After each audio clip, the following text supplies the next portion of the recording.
जब हमारी इंद्रियां ठीक से काम नहीं करती या उसमें देखने सुनने आदि की उचित क्षमता नहीं होती है, तब हम प्रत्यक्षीकरण नहीं कर पाते। या पूर्व अनुभव भी हमें ना हो किसी चीज़ का, तो भी हम ठीक से प्रत्यक्षीकरण नहीं कर पाएंगे। जैसे इसको एक उदाहरण से समझते हैं कि जैसे कोई व्यक्ति जो है आम को ना तो कभी देखा है और ना कभी उसे चखा है। तो जब हम उसके सामने आम रखेंगे तो उसको देख के, उसको चख के वो तब भी नहीं जान पाएगी, यदि उसके पास पूर्व अनुभव नहीं, उसने कभी पहले आम नहीं खाया है, ना ही उसे देखा है, तो वो ये जान नहीं पाएगा कि हाँ, ये फल जो है आम है। तो यदि हमें पूर्व अनुभव नहीं होगा या हम पहले से उस वस्तु के बारे में नहीं जानेंगे, तो भी हम प्रत्यक्षीकरण नहीं कर पाएंगे। प्रत्यक्षीकरण हम किसी भी चीज़ को जो अर्थ जोड़ने की जो व्यक्ति की क्षमता होती है, वह व्यक्ति के पूर्व अनुभव, उसके ज्ञान, उसके उम्र तथा अनुभव का प्रभाव उस पर पड़ता है। यानी हम किसी चीज़ का अर्थ उतने ही अच्छे से जोड़ पाएंगे, संवेदना से किसी चीज़ का अर्थ उतने ही अच्छे से जोड़ पाएंगे जब हमें पहले से किसी वस्तु का पूर्व अनुभव होगा, ज्ञान होगा और हमें वर्तमान अनुभव जो है हमारा अच्छा होगा, तब हम उस चीज़ का प्रत्यक्षीकरण अच्छे से कर पाएंगे। मैकडूगल महोदय कहते हैं कि प्रत्यक्षीकरण वर्तमान वस्तु का चिंतन है। क्या है प्रत्यक्षीकरण? वर्तमान वस्तु का चिंतन है। यानी इस वर्तमान समय में, प्रेजेंट टाइम में हमारे सामने जब कोई वस्तु रखी जा रही है, उसका चिंतन करना कि वो क्या चीज़ है, कैसी लगती है, कैसी दिखती है, उसका रंग क्या है, उसका स्वाद क्या है, इन सब का चिंतन करना ही जो है प्रत्यक्षीकरण होता है। प्रत्यक्षीकरण के लिए अगर हम बात करें तो जो है इसमें कई मनोवैज्ञानिकों ने अपने अपने जो है अनुभव दिए हैं, अपने आधार पर उसकी परिभाषाएं दी हैं। लेकिन जो एक कहा जाता है वो ये है कि संवेदनाओं के आधार पर जो हमें ज्ञान प्राप्त होता है वह अपूर्ण होता है। जब हम किसी वस्तु को देखते या छूते हैं, तब यह निश्चित नहीं कर पाते कि वह क्या चीज़ है। इस अवस्था को संवेदना कहते हैं। परंतु जब हम उस वस्तु का पूर्ण ज्ञान प्राप्त कर लेते हैं कि वह क्या चीज़ है, तो इसे प्रत्यक्षीकरण कहते हैं।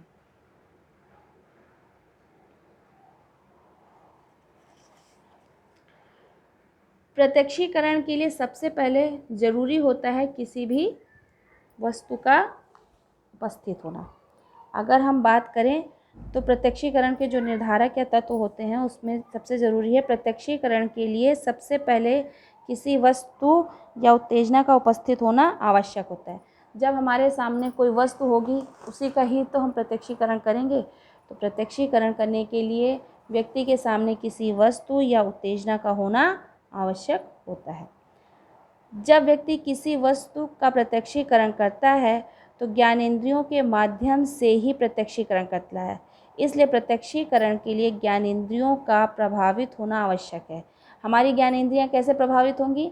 जैसे किसी के रसोई में खूब अच्छी सी सब्जी बन रही हो, वो अच्छी महक आ रही हो, तो हमारी जो नाक है वो ऑटोमेटिकली ही जो है प्रभावित हो जाएगी। हमारी नाक को अपने आप ही खुशबू आने लगेगी। तो जब नाक में खुशबू आ जाएगी तो उसकी महक सूंघ के हम बता देंगे कि हाँ, क्या चीज़ बन रही है, गाजर का हलवा बन रहा है या क्या चीज़ बन रही है, मीठा चीज़ बन रहा है, नमकीन चीज़ बन रहा है, देसी घी का सामान बन रहा है, किस चीज़ का सामान बन रहा है। तो ये सारी चीज़ें हम बता लेते हैं। क्यों? क्योंकि उस समय हमारी नाक जो है प्रभावित होती है, तो हमें सूंघ के ये पता चल जाता है कि क्या चीज़ बन रही है। स्नायु प्रवाह का मस्तिष्क में पहुंचना यह तीसरा चरण होता है। यानी जैसे ही हमारी नाक में खुशबू आती है, वैसे ही हम हमारे स्नायु प्रवाह सूचनाओं को जो हमारे मस्तिष्क तक ले जाते हैं और हमारे मस्तिष्क जो है पूर्व अनुभवों के आधार पर यह बताता है कि हाँ, यह चीज़ क्या है। संवेदनाओं का अनुभव होना, जब संग्राहकों द्वारा उत्तेजना मस्तिष्क तक पहुंचाते हैं, तब व्यक्ति को संवेदना का अनुभव होता है। तब व्यक्ति जान पाता है कि हाँ, यह क्या चीज़ है। नेक्स्ट चरण होता है संवेदना को अर्थ से जोड़ना। यानी पांचवा चरण जो होता है वो ये होता है कि हम अपनी जो संवेदना हमें मिल रही है उसको हम अर्थ से जोड़ लें, जब हम इससे जो अर्थ से जोड़ लेते हैं तो हमें प्रत्यक्षीकरण होता है। प्रत्यक्षीकरण के बाद प्रत्यक्षीकरण जो अगली प्रक्रिया होती है वो प्रत्यक्षीकरण होती है और भावात्मक अनुभव।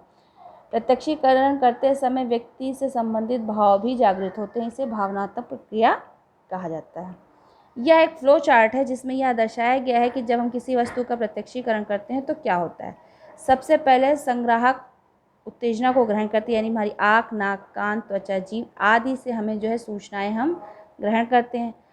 ज्ञानेंद्रियों द्वारा सूचना मस्तिष्क में पहुंचाई जाती है। जो हमारी ज्ञानेंद्रियां हैं, स्नायु प्रवाह है, वो सूचनाओं को हमारे मस्तिष्क तक पहुंचाती हैं।